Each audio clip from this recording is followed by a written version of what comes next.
आ गया। आधा कैसे आ गया? बोले आप कहते हो जो सबका है सो मेरा, और जो मेरा है सो सबका।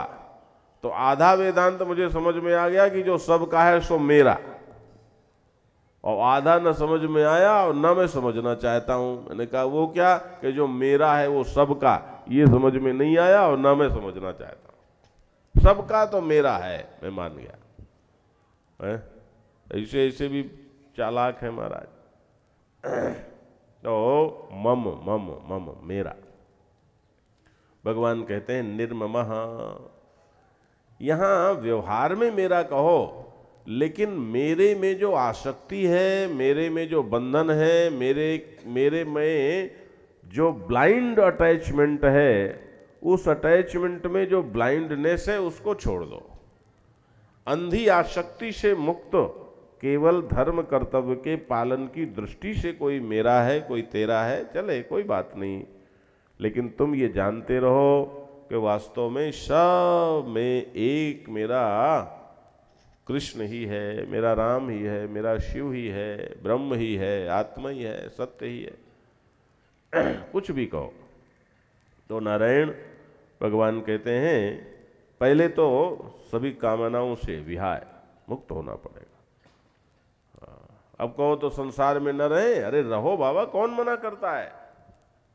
धर्म की दृष्टि से रहो, कर्तव्य की दृष्टि से रहो, कामना की मूर्खता को छोड़ दो। ये बात कल हो चुकी है, कल चर्चा हो चुकी है कि कामना करना मूर्खता के अतिरिक्त और कुछ भी नहीं है, निर्ममः। इसलिए वो छोड़ दो और मम पने से, मेरे पने से मुक्त होकर निरहंकारः। ये बहुत बड़ा रोग है अहंकार। अहंकार क्या होता है जरा ध्यान देना। एक तो मैं वो है जो तुम सबका एक है। जब मैं बोलता हूं शिवोहम, बोलो शिवोहम, जब शिवोहम बोलते हो तुम सभी बोलते हो। और शिवोहम का अर्थ होता है मैं कल्याण स्वरूप आत्मा हूं, ये अर्थ होता है। तो शिवोहम तो तुम सभी बोलते हो। और ध्यान देना, भाषा की दृष्टि से मैं है भी सर्वनाम, परंतु मैं को जब तुम जीते हो तो तुम सबका मैं अलग अलग होता है। बोलो अलग अलग होता है कि नहीं होता? अरे मैं हूं तो तू है, अरे भैया मैं बोलते सब एक जैसा हो। तो ये बात मैं आगे फिर और बताऊंगा। जब एक जैसा सभी बोलते हो मैं, तो इसका मतलब मैं की मीनिंग भी जरूर ऐसी होनी चाहिए जो सबकी एक जैसी हो, और वही है शिव, वही है कल्याण स्वरूप आत्मा। इसीलिए बोलते हैं शिवोहम, सभी बोलते हैं। लेकिन एक का नाम रामलाल है तो सभी रामलालोहम नहीं बोल सकते, ध्यान देना ना, सब रामलालोहम नहीं बोलेंगे। एक का नाम मोहन है तो सभी मोहनोहम नहीं बोलेंगे,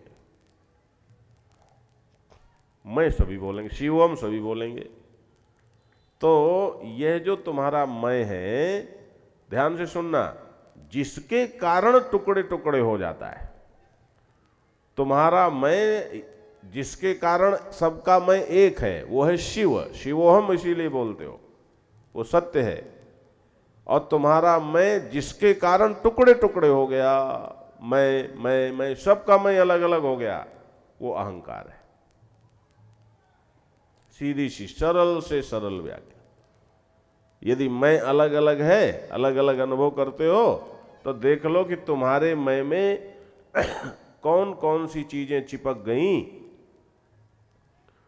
मैं में कौन कौन से तुमने तमगे चढ़ा दिए, मैं में कौन कौन सी उपाधियां आ गईं कि जिसके कारण तुम्हारा मैं दूसरे से कट गया, अलग हो गया, कतरा हो गया, परिच्छिन्न हो गया। बस ये जो उपाधि युक्त मैं है, इसका नाम है अहंकार। दूसरे शब्दों में अहंकृति सापेक्ष अहम वृत्ति का नाम है अहंकार। मैंने ये किया, ये बनाया, ओ देखो ये पांडाल मैंने आता। अरे बाबा जी आपने बनाया, अब मैंने बनाया, ये अहंकृति हो गई। इस अहंकृति के सापेक्ष जो मेरी अहम वृत्ति है, इसके ये मैंने बनाया। तो जो बोल रहा है मैंने बनाया, वह वृत्ति जहां उस मैं की जो वृत्ति है वो अहंकार है। ध्यान देना, मैं सेठ हूं, मैं गृहस्थ हूं, मैं सन्यासी हूं, मैं स्त्री हूं, मैं पुरुष हूं, ये अहंकार है, अहंकार। तो नारायण अहंकार भगवान कहते हैं कि ये तो असली जड़ है। जैसे देखो हम छोटे थे तो महाराज कोल्हू में बैठना बहुत अच्छा लगता था। हम लोग पढ़ने जाते तो रास्ते में एक तेल वाले का घर था, तेली था। तो नारायण उसके पास जाते, उससे कहते बाबा कोल्हू में बैठना है। तो हमको ऐसे गोद में उठा के वो कोल्हू के पटरा था उसमें बिठा दे। अब तो मशीन बिजली वाले कोल्हू आ गए, अब तो कोल्हू खत्म हो गए।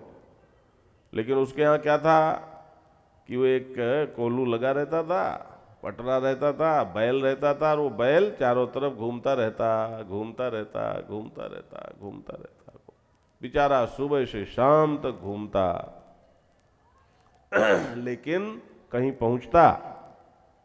बोलो, कहीं नहीं पहुंचता। ठीक इसी तरह से इस संसार में देख लो, सारे लोग घूम रहे हैं, दौड़ लगा रहे हैं, अब चले जा रहे हैं, छाती पीट